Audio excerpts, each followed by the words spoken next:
let us continue to solve remaining examples in part B carrying 2 marks. ನೋಡಿ 16ನೇ question ನಮ್ಮ question paper ಅಲ್ಲಿ. So ನಿಮ್ಮ ಹತ್ರ ಎಲ್ಲ ಕ್ವಶನ್ ಪೇಪರ್ ಇದೆ, model question paper 1. In the previous class we have solved some of the examples. ನೋಡಿ ಇಲ್ಲಿ 16ನೇ question, if y equals 5 cos x minus 3 sin x, ಒಂದು ಫಂಕ್ಷನ್ ಇದೆ, prove that d square y by dx square plus y is equal to 0. ನೋಡಿ second order derivative ಸಂಬಂಧಪಟ್ಟಂತ ಪ್ರಶ್ನೆ. So ಇಲ್ಲಿ ನಾವು first ನಮಗೆ ಕೊಟ್ಟಿರ್ತಕ್ಕಂಥ ಫಂಕ್ಷನ್ ನೋಡಿ, y ಏನು ಕೊಟ್ಟಿದ್ದಾರೆ, y is equal to okay 5 cos x minus 3 sin. ನೋಡಿ ಇದನ್ನು ಫಸ್ಟ್ ಡಿಫ್ರೆನ್ಶಿಯೇಟ್ ಮಾಡೋಣ. So differentiate with respect to x, okay, on both sides, understood. ಅದು ಎರಡು ಕಡೆ ಡಿಫ್ರೆನ್ಶಿಯೇಟ್ ಮಾಡಿದ್ರೆ so differentiation of y is dy by dx or y1. So notation ಎರಡು same, y1 ಅಂದ್ರೂ first order derivative or dy by dx. So ಈಗ ನೋಡಿ ಬಲಗಡೆ 5 constant ಅವರೇಟ್ as it is. Derivative of cos x ಏನು ನೋಡಿ, minus sin x. Minus ಇಲ್ಲಿ ಬರೆಯೋಣ, minus okay minus sin x. Derivative of cos x is minus sin x. Then I write minus as it is, 3 as it is. Derivative of sin x ಏನು ನೋಡಿ, cos x. ನೋಡಿ ಇದು ನಮ್ಮದು first order derivative. Okay, ಈಗ ಇದನ್ನ ಇನ್ನೊಂದು ಸಾರಿ ನಾವು differentiate ಮಾಡೋಣ. ಡಿಫ್ರೆನ್ಶಿಯೇಟ್ ಎಗೈನ್, ನೋಡಿ ಎಗೈನ್ ಅಂದರೆ ನಾನು ಎರಡನೇ ಸಾರಿ ಡಿಫ್ರೆನ್ಶಿಯೇಷನ್ ಮಾಡ್ತಾ ಇದ್ದೀನಿ with respect to x. So y1 ಅನ್ನು ನೋಡಿ, y1 ಅನ್ನು ಡಿಫ್ರೆನ್ಶಿಯೇಟ್ ಮಾಡಿದ್ರೆ y2 ಬರುತ್ತೆ. ದೆನ್ ಮೈನಸ್ 5 ಕಾನ್ಸ್ಟೆಂಟ್ ಆಗೇ ಇರಲಿ. ಡೆರಿವೇಟಿವ್ ಆಫ್ sin x ಏನು ನೋಡಿ, cos x ಆಯಿತು. ನೋಡಿ ಇಲ್ಲಿ ಡೆರಿವೇಟಿವ್ ಆಫ್ cos x ಇದೆ, ಡೋಂಟ್ ರೈಟ್ ದ ಸೈನ್ ಬರೀಬೇಡಿ. ನೋಡಿ cos x in derivative ಏನು, minus sin x. So that minus and this minus, minus into minus plus 3 sin x ಆಯಿತು. Okay, ಇಷ್ಟು ನಮ್ಮದು ಡೆರಿವೇಟಿವ್. ನೋಡಿ first order derivative, second order derivative. ನೋಡಿ ಸ್ವಲ್ಪ ನಾವು adjust ಮಾಡೋಣ. y2 ಇದೆ, ಸೊ ಮೈನಸ್ ನಾವು ಕಾಮನ್ ತೊಗೊಂಡ್ರೆ ಎರಡು ಟರ್ಮ್ಸ್ ಇಂದ 5 cos x ಉಳಿತು. ಇಲ್ಲಿ ಮೈನಸ್ ಟು ಮೈನಸ್ ಪ್ಲಸ್, ಇಲ್ಲಿ ಏನಾಗಬೇಕು ನೋಡಿ 3 sin x ಆಗಬೇಕು.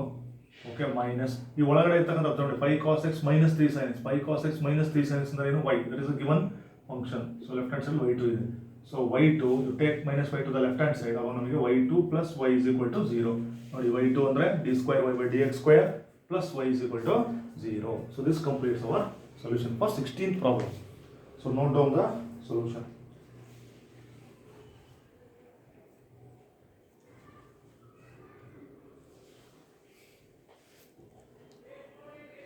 Very simple problem for 2 marks. Okay, so ಮುಂದಿನ ಎಕ್ಸಾಂಪಲ್ಗೆ ಹೋಗೋಣ. ನೋಡಿ ಕ್ವಶನ್ ಪೇಪರನ್ನು ನಿಮ್ಮ ಜೊತೆ ಇಟ್ಕೊಳ್ಳಿ. Read the questions carefully and understand the solutions properly. Go through the class in detail.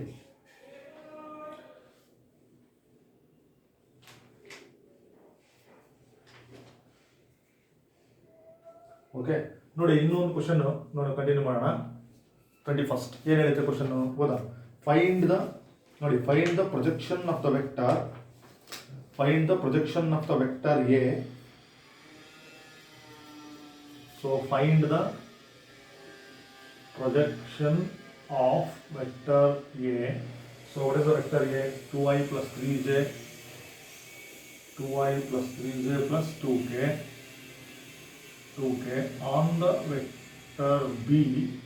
So one vector is I plus 2j plus 2k, I plus 2j plus 2k. ನೋಡಿ cap mark understood, they are the basic unit vectors.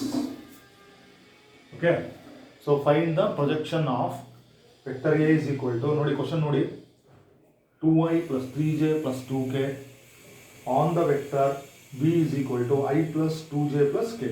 So ಇದು ನಮಗೆ ನೋಡಿ vector ಚಾಪ್ಟರ್ಗೆ ಸಂಬಂಧಪಟ್ಟಂಥ 2 ಮಾರ್ಕ್ಸಿನ question. So ನಮಗೆ ಗೊತ್ತಿದೆ geometrical meaning of dot product ಅಂದರೆ A dot B ಅಂತಕ್ಕಂಥ dot product geometrical meaning ಏನಂದರೆ that represents projection of one vector on other vector. So ಹಾಗಾದ್ರೆ ನಾವು ಮ್ಯಾಥಮೆಟಿಕಲಿ ಹೇಗೆ ಬರೀಬೇಕು ಪ್ರೊಜೆಕ್ಷನ್ ಅಂದರೆ, ಸೊ ಒಂದು ವೆಕ್ಟರಿನ ಪ್ರೊಜೆಕ್ಷನ್ ಇನ್ನೊಂದು ವೆಕ್ಟರ್ ಮೇಲೆ ಅಂದರೆ ನೋಡಿ ಇದು ನಾವು ಡಿಸ್ಕಸ್ ಮಾಡಿದ್ದೀವಿ. ಪ್ರೊಜೆಕ್ಷನ್ ಆಫ್ ವೆಕ್ಟರ್ ಎ, ನೋಡಿ ಅಬ್ಸರ್ವ್ ಮಾಡಿ, vector A on vector B.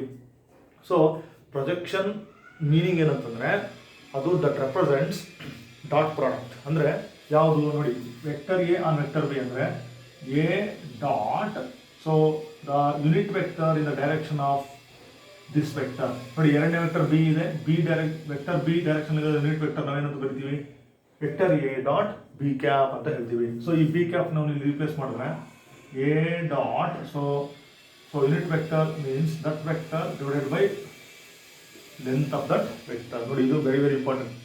ಒಂದು ವೆಕ್ಟರ್ ಮೇಲಿನ ಪ್ರೊಜೆಕ್ಷನ್ ಇನ್ನೊಂದು ವೆಕ್ಟರ್ ಮೇಲೆ ಅಂದರೆ A dot B divided by length of that vector. So ನಮಗೆ ಇವಾಗ ಇಲ್ಲಿ ನೋಡೋಣ ವೆಕ್ಟರ್ ಏನು ಕೊಟ್ಟಿದ್ದಾರೆ ನೋಡಿ 2i + 3j + 2k. ಸೊ ನಾವು ಸ್ಕೇಲಾರ್ ಕಾಂಪೊನೆಂಟ್ಸ್ ಬರ್ಕೊಳ್ಳೋಣ. ಸೊ ವೆಕ್ಟರ್ ಎದು ಸ್ಕೇಲಾರ್ ಕಾಂಪೊನೆಂಟ್ಸ್ 2 3 2 ಆಯಿತು ಡಾಟ್ ವೆಕ್ಟರ್ ಬಿದು ಸ್ಕೇಲಾರ್ ಕಾಂಪೊನೆಂಟ್ಸ್ 1 ನೋಡಿ ಅಬ್ಸರ್ವ್ ಮಾಡಿ 2 2 ಆಯಿತು divided by so length of the vector B. ನೋಡಿ ವೆಕ್ಟರ್ ಬಿ ನಮ್ಗೆ ಏನಿದೆ, ಸೊ ಇಲ್ಲೇ ಇದೆ ವೆಕ್ಟರ್ ಬಿ 1 2 2 ಇದೆ. So length of the vector ನಮಗೆ ಗೊತ್ತಿದೆ square root of sum of the squares of the components ಅಂದರೆ ಸ್ಕ್ವೇರ್ ರೂಟ್ ಆಫ್ 1 ಸ್ಕ್ವೇರ್ ಅಂದರೆ 1 + 2 ಸ್ಕ್ವೇರ್ ಅಂದರೆ 4. ನೋಡಿ ವೆಕ್ಟರ್ ಬಿದು ಲೆಂತ್ ಮತ್ತೆ 2 ಇದೆ 2 ಸ್ಕ್ವೇರ್ ಅಂದರೆ 4. ಸೊ ಈಗ ನೋಡಿ ಡಾಟ್ ಪ್ರಾಡಕ್ಟ್ ಇದೆ ನ್ಯೂಮರೇಟರ್ ಅಬ್ಸರ್ವ್ ಮಾಡಿ. ಸೊ ನಮಗೆ ಗೊತ್ತಿರಬೇಕು ಡಾಟ್ ಪ್ರಾಡಕ್ಟ್ ಮೀನ್ಸ್ ವಾಟ್. ನಾವು ಡಾಟ್ ಪ್ರಾಡಕ್ಟ್ ಹೆಂಗೆ ಕಂಡುಹಿಡಿತೀವಿ ಅಂದರೆ ಸ್ಕೇಲಾರ್ ಕಾಂಪೊನೆಂಟ್ಸ್ಗಳನ್ನು ಗುಣಿಸ್ಬಿಟ್ಟು ಕೂಡಿಸ್ತೀವಿ. ಅಂದರೆ 2 × 1 that is 2 sum plus 3 × 2 that is 6 plus 2 × 2 that is 4 divided by square root of ನೋಡಿ ಡಿನಾಮಿನೇಟರ್ 4 + 4 8 + 1 9 √9 ಆಯಿತು. So 10 that is 12 divided by √9 ಅಂದರೆ ಎಷ್ಟು 3. ಸೊ ಅಲ್ಲಿ ನಾವು ಕ್ಯಾನ್ಸಲ್ ಮಾಡಿದ್ರೆ 4 ಬಂತು. ನೋಡಿ projection of vector A on vector B is equal to 2. ನೋಡಿ ಕಾಂಪೊನೆಂಟ್ಸ್ ಅಬ್ಸರ್ವ್ ಮಾಡಿ vector A components 2 3 2 then vector B components 1 1 2 okay 1 1 2 okay 2 ಇದೆ. ಇಲ್ಲಿ ನಿಮಗೆ ನೋಡಿ ಕ್ವಶನ್ ಪೇಪರಲ್ಲಿ vector B is equal to i + 2j + k ಇದೆ. ಓಕೆ ಇಲ್ಲಿ ನಾನು 2 ತೊಗೊಂಡಿದ್ದೆ. ಸೊ ಅಲ್ಲಿ ನನಗೆ ಏನಾಗಿ ಬಂದಿದ್ದು okay 1 coefficient is 1 then 2 × 1 that will be 2. So ಅಲ್ಲಿ ನನಗೆ ಸಮ್ ಚೇಂಜ್ ಆಗುತ್ತೆ. Okay so 4 okay 10 divided by 3. Okay no problem. So vector B components question ಪೇಪರಲ್ಲಿ ನಮಗೆ ಕೊಟ್ಟಿರೋದು i + 2j + k ಅಂತಿದೆ. ಅಂದರೆ 1 2 ಓಕೆ ಇಲ್ಲಿ ನೋಡಿ 1 2 1 ಅಂತ ಆಗುತ್ತೆ. So that will B so ನಮಗೆ ಇಲ್ಲಿ ಕೂಡ ನೋಡಿ 1 ಇದೆಯಲ್ಲ 1 ಸ್ಕ್ವೇರ್ ಅಂದರೆ 1 okay that will be what √6 okay 10 divided by √6. So ಇಲ್ಲಿ ನಾವು ಅಲ್ಲಿ ಕ್ವಶನ್ ಪೇಪರಲ್ಲಿ ಇರ್ತಕ್ಕಂಥದ್ದು. So vector B it is i + 2j + k ಇದೆ. ಸೊ ನೀವು ಅಬ್ಸರ್ವ್ ಮಾಡಿ ಕ್ವಶನನ್ನು. So vector A is equal to 2i + 3j + 2k ಇದೆ. So projection of vector A on vector B. So 10 divided by √6.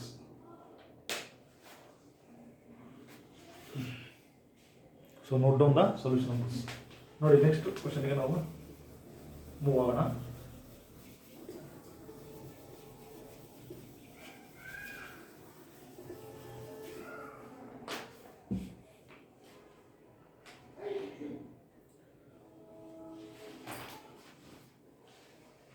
Okay next question.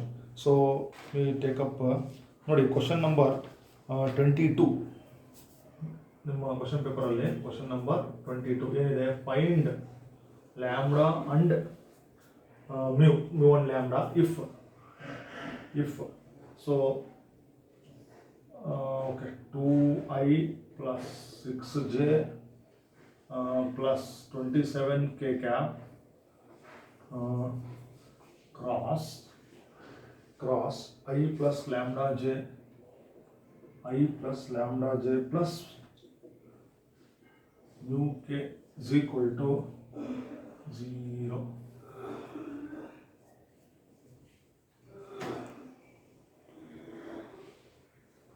So question number 22, find mu1 lambda.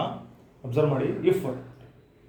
So first vector 2i cap plus 6j cap plus 27k cap cross i plus lambda j plus mu k cap is equal to 0. So ಇಲ್ಲಿ ನಮಗೆ ನೋಡಿ cross product ಕೊಟ್ಟಿದ್ದಾರೆ. Cross product is equal to 0 vector on the right hand side. Find the value of lambda and mu. So ನಾವು ಇದನ್ನು 22nd question for 2 marks. So what is given ನೋಡಿ ಬರ್ಕೊಳ್ಳೋಣ. First given ಏನಿದೆ 2i 6j 27k cap ಇದೆ cross i plus lambda j plus mu k is equal to 0 ಅಂತ ಇದೆ. ನೋಡಿ left hand side ತಗೊಂಡ್ರೆ this vector and this vector. So ನಾವು ಇದನ್ನ vector A ಇದನ್ನ ವೆಕ್ಟರ್ ಬಿ ಅಂತ ಕನ್ಸಿಡರ್ ಮಾಡಿದ್ರೆ a ಕ್ರಾಸ್ ಬಿ ಅಂತ ಆಯ್ತು ಲೆಫ್ಟ್ ಹ್ಯಾಂಡ್ ಸೈಡ್. ಸೊ ಈಗ a ಕ್ರಾಸ್ ಬಿ ಅಂತ ನಾವು ಹೇಗೆ ಬರೀತೀವಿ, ಡಿಟರ್ಮಿನೆಂಟ್ ಫಾರ್ಮ್ ಬರೀತೀವಿ. So cross product can be represented in the form of determinant. ಅದರಲ್ಲಿ ಫಸ್ಟ್ ರೋ ನಮಗೆ ಗೊತ್ತಿದೆ ಐ ಜೆ ಕೆ ಇರುತ್ತೆ. Second row and third row ಗೊತ್ತಿರಬೇಕು. ನೋಡಿ, second row is scalar components of first vector, third row is scalar components of second vector. So first vector scalar components ಇಲ್ಲಿದೆ 2, 6, 27. ನೋಡಿ, ಈಗ ಇಲ್ಲಿ second vector ಇಲ್ಲಿದೆ ನಮಗೆ 1, coefficient of i is 1, coefficient of j ಏನಿದೆ ನೋಡಿ ಲ್ಯಾಂಬ್ಡಾ, ಕೋಎಫಿಷಿಯಂಟ್ ಆಫ್ k ಏನಿದೆ mu ಇದೆ, ಬಲಗಡೆ ನಮಗೆ 0. ಸೊ ಈಗ ನಾವು let us expand this along first row. ನೋಡಿ, ಫಸ್ಟ್ ರೋ ಎಕ್ಸ್ಪ್ಯಾಂಡ್ ಮಾಡೋಣ. i, so i leave this column and this row. 6 mu minus 27 lambda minus j ಅಂದರೆ ಈ ಕಾಲಮ್ ಈ ರೋ ಡಿಲೀಟ್ ಮಾಡಿ. 2 into mu, that is 2 mu minus ನೋಡಿ 27 into 1 ಏನಾಯಿತು 27 ಆಯಿತು, plus k into, so leave this column and this row. 2 lambda minus 6 is equal to ಬಲಗಡೆ ನಮಗೆ 0. So ಈಗ ನಮಗೆ ನೋಡಿ ಅವರು ಲ್ಯಾಂಬ್ಡಾ ಮತ್ತು ಮ್ಯೂ ವ್ಯಾಲ್ಯೂನ ಕಂಡುಹಿಡಿದೆ ಅಂತ ಹೇಳಿದ್ದಾರೆ. ಸೊ ನಮಗೆ ಲೆಫ್ಟ್ ಹ್ಯಾಂಡ್ ಸೈಡ್ ಎಕ್ಸ್ಪಾನ್ಷನ್ ಬಂತು, ಬಲಗಡೆ 0 ಇದೆ. So equating the coefficients of i cap, j cap and k cap on both sides. So ನಮಗೆ ವ್ಯಾಲ್ಯೂ ಬೇಕು ಅಂದರೆ ನಾವು ಈಕ್ವೇಟ್ ಮಾಡಬೇಕು. Equating the coefficients of i cap, j cap, k cap we have. ನೋಡಿ, i cap in coefficient ಇಲ್ಲಿದೆ, j cap ಇನ್ coefficient ಇದೆ, k cap ಇನ್ coefficient ಇದೆ. Okay, so ನಾನು ಈ k cap coefficient lambda value ಬೇಕಲ್ಲ. ನೋಡಿ, ಇಲ್ಲಿ k cap ಕೋಎಫಿಷಿಯಂಟ್ ನಾನು ಮಾಡಿದ್ರೆ 2 lambda minus 6 is equal to 0 ಆಯಿತು. ಆ್ಯಂಡ್ ಸೊ ನಮಗೆ ಇನ್ನೊಂದು ಮ್ಯೂ ವ್ಯಾಲ್ಯೂ ಬೇಕು. So that is here. So j cap in coefficient ಅನ್ನು ಮಾಡ್ಕೊಳ್ತೀನಿ. j cap ಇನ್ ಕೋಎಫಿಷಿಯಂಟ್ ಏನಿದೆ 2 mu minus 27, that is also equal to 0. So ಇಲ್ಲಿ ಲ್ಯಾಂಬ್ಡಾ ಸಾಲ್ವ್ ಮಾಡೋಣ. -6 ಈ ಕಡೆ ತೊಗೊಳ್ಳಿ, 6 ಆಯಿತು. So lambda is equal to 6/2 ಅಂದರೆ ಎಷ್ಟು 3. ನೋಡಿ, ಇಲ್ಲಿ 2 mu is equal to ಇಲ್ಲಿ 27 ಆಯಿತು. mu is equal to ಏನು ಬಂತು 27/2. So these are the values of lambda and mu. Note down the solution. ನೋಡಿ, ಇಲ್ಲಿ ನಮಗೆ ಕ್ರಾಸ್ ಪ್ರಾಡಕ್ಟ್ ಡೆಫಿನಿಷನ್ ಗೊತ್ತಿದ್ರೆ ಸೊ ನಾವು ಇದನ್ನು ಅಪ್ಲೈ ಮಾಡಿಕೊಂಡು cross product can written as determinant. So equate ಮಾಡಿ get the value of lambda and mu. Note down the solution of this.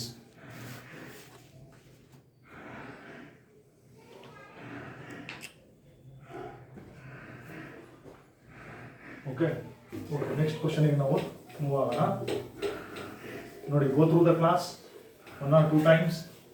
So work out all the problems in a separate sheet or notebook. Nodi, 2 marks ಪ್ರಶ್ನೆ ಇನ್ನೊಂದಿದೆ. Okay, 23rd number ಆಗ್ತೀನಿ ಇಲ್ಲಿ 23rd. So question says, what is the question? The Cartesian equation of the line is, observe ಮಾಡಿ, the Cartesian equation of the line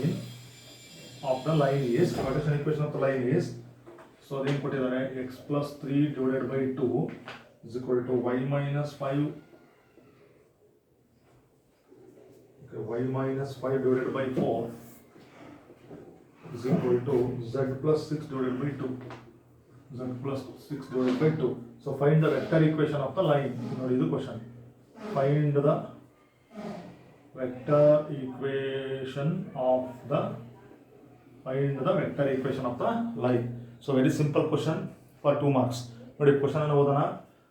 ಇಲ್ಲಿ ಕೊಟ್ಟಿದ್ದಾರೆ ನೋಡಿ, ಕಾರ್ಟೀಷಿಯನ್ equation of the line ಕೊಟ್ಟಿದ್ದಾರೆ. ಏನು ಕೊಟ್ಟಿದ್ದಾರೆ ಕಾರ್ಟೀಷಿಯನ್ equation line? x plus 3/2 is equal to y minus 5/4 is equal to z plus 6/2. We have to find the vector equation of the line. Okay, vector equation of the line. ನೋಡಿ, observe ಮಾಡೋಣ. So ನಮಗೆ equation of the line passing through a given point and parallel to a vector, ಅದು ನಮಗೆ ಗೊತ್ತಿರಬೇಕು standard form. ಹಾಗಾದರೆ ನೋಡಿ, ಈ equation ಯಾವ ಥರ ಇದೆ? So comparing the given equation, observe ಮಾಡಿ, comparing the given equation with. So ಹಾಗಾದರೆ ಸ್ಟ್ರೈಟ್ ಲೈನು ಒಂದು ಪಾಯಿಂಟ್ ಮೂಲಕ ಪಾಸ್ ಆಗ್ತಾ ಇದೆ, ಒಂದು ವೆಕ್ಟರ್ಗೆ ಪ್ಯಾರಲಲ್ ಇದೆ. ಸೊ ಆ ಸ್ಟ್ರೈಟ್ ಲೈನ್ ಈಕ್ವೇಷನ್ ಹೇಗಿರುತ್ತೆ? So comparing this equation with our standard form ನೋಡೋಣ. x minus x1/a, ನೋಡಿ ಇದು standard form. y minus y1 divided by b is equal to z minus z1 divided by c. ನೋಡಿ, ಇದು standard form. ನೋಡಿ, ಇದೊಂದು ಜೊತೆಗೆ ನಾವು ಇದನ್ನು ಕಂಪೇರ್ ಮಾಡೋಣ. ಒಂದೊಂದೇ ಟರ್ಮನ್ನು ಕಂಪೇರ್ ಮಾಡಿ. ನೋಡಿ, x plus 3 ಅಂತ ಇದೆ, ಅಂದರೆ ನಾನು ನಿಮ್ಗೆ ಬರೀತೀನಿ x plus 3 ಇದಲ್ವಾ, -3 divided by, ಈಗ ಕೆಳಗಡೆ 2 ಹಾಗೆ ಇರಲಿ. ನೋಡಿ, ಇದು second term y minus 5 already ಹಂಗಿದೆ, ಅದು ಹಾಗೆ ಇರಲಿ. ನೋಡಿ, z ಮೈನಸ್ ಆಗಬೇಕು, ಪ್ಲಸ್ ಇದೆ. ಸೊ z ಮೈನಸ್ ಒಳಗಡೆ -6 ಬರ್ಕೊಳ್ತೀನಿ, divided by.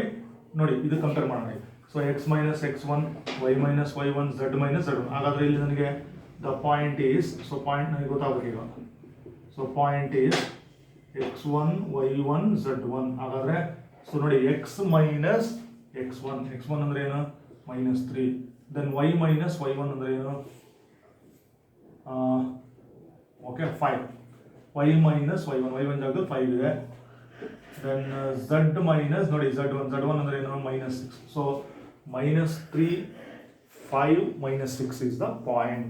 So the line passes through this point. ಅರ್ಥ ಆಯ್ತಾ? ನೋಡಿ ಈ ಪಾಯಿಂಟ್ ಬಂತು. ಸೊ ಇದರ ಪೊಸಿಷನ್ ವೆಕ್ಟರ್ ಏನು a. ಅಬ್ಸರ್ವ್ ಮಾಡಿ, ಇದರ position vector a. That is nothing but the given point. So the position vector the given point is vector a. ಆಮೇಲೆ ನೋಡಿ ಡಿನಾಮಿನೇಟರ್ ಅಲ್ಲಿ ಅಬ್ಸರ್ವ್ ಮಾಡೋಣ, a b c ಅಂತಿದೆ. ಸೊ ಇವೆಲ್ಲ ಏನು drs. ಓಕೆ 2 4 2 ಯಾರು drs. ಹಾಗಾದ್ರೆ ಈ ಲೈನ್ಗೆ ನೋಡಿ ಪ್ಯಾರಲಲ್ ಆಗಿರೋ ವೆಕ್ಟರ್ ಯಾವುದು? ಸೊ ದಟ್ ವೆಕ್ಟರ್ ನಾವು b ಅಂತ ತಗೊಂತೀವಿ. ನೋಡಿ drs 2 4 2 ಅಂತಿದೆ. ಸೊ ನನಗೆ drs 2 4 2 ಅಥವಾ ನಾವೇನಂತ ಬರ್ಕೊಂತೀವಿ ಅದನ್ನ 2y + 4j + 2k. ಈಗ ನಮಗೆ ವೆಕ್ಟರ್ ಈಕ್ವೇಷನ್ ನೋಡೋಣ. ಕೇಳಿರೋದೇನೋ vector equation. So vector equation of the line is ನೋಡಿ vector r = vector a + lambda into vector b. ನೋಡಿ ಇದು ನಮ್ಮ ವೆಕ್ಟರ್ ಈಕ್ವೇಷನ್ ಆಫ್, ಇದು ಕಾರ್ಟೇಶಿಯನ್ ಈಕ್ವೇಷನ್, ವೆಕ್ಟರ್ ಈಕ್ವೇಷನ್. ನೋಡಿ ಬರೀತೀನಿ ವೆಕ್ಟರ್ a. ಸೊ ನಮ್ಮ ವೆಕ್ಟರ್ ಎಲ್ಲಿದೆ ನೋಡಿ ಇಲ್ಲಿದೆ, -3 5 -6 ಪ್ಲಸ್ ಲ್ಯಾಂಬ್ಡಾ ಟೈಮ್ಸ್ ನೋಡಿ b ಅಂತಂದ್ರೆ 2 4 2, 4 2. ನೋಡಿ this is the vector equation. ಅಥವಾ ನಾವು ಇದನ್ನು ಪೂರ್ತಿ ಬರೆಯೋದಾದರೆ -3i cap ij cap 6k cap plus lambda into 2y cap 4j cap 2k. This is a vector R. ನೋಡಿ ಇದು 23ನೇ ಕ್ವಶನ್ಗೆ ಸಂಬಂಧಪಟ್ಟಂಥ ಸೊಲ್ಯೂಷನ್. ನೋಡಿ ಈಗ ಪಾರ್ಟ್ ಎನಲ್ಲಿ ನಾವು 8 ಕ್ವಶನ್ಸ್ ಸಾಲ್ವ್ ಮಾಡಿದ್ದೀವಿ. ಪಾರ್ಟ್ ಬಿ ವರ್ಕೌಟ್ ಮಾಡಿ. ಸೊ ಪಾರ್ಟ್ ಬಿನಲ್ಲಿ ನೋಡಿ ನಾವು ಯಾವ್ದಾದ್ರು ಕವರ್ ಮಾಡಿದೆ ಅಂತ ಹೇಳ್ತೀನಿ. ನೋಡಿ 11th question, 11th 12th 13th already worked out in classroom, 13th 14th 15th 16th then ಆಮೇಲೆ ನೋಡಿ 21st 22nd and 23rd. So these questions have been covered. So note down the solution. Then work out part A and part B in a separate sheet or notebook and practice these problems. So let us consider problems of part C in the next class.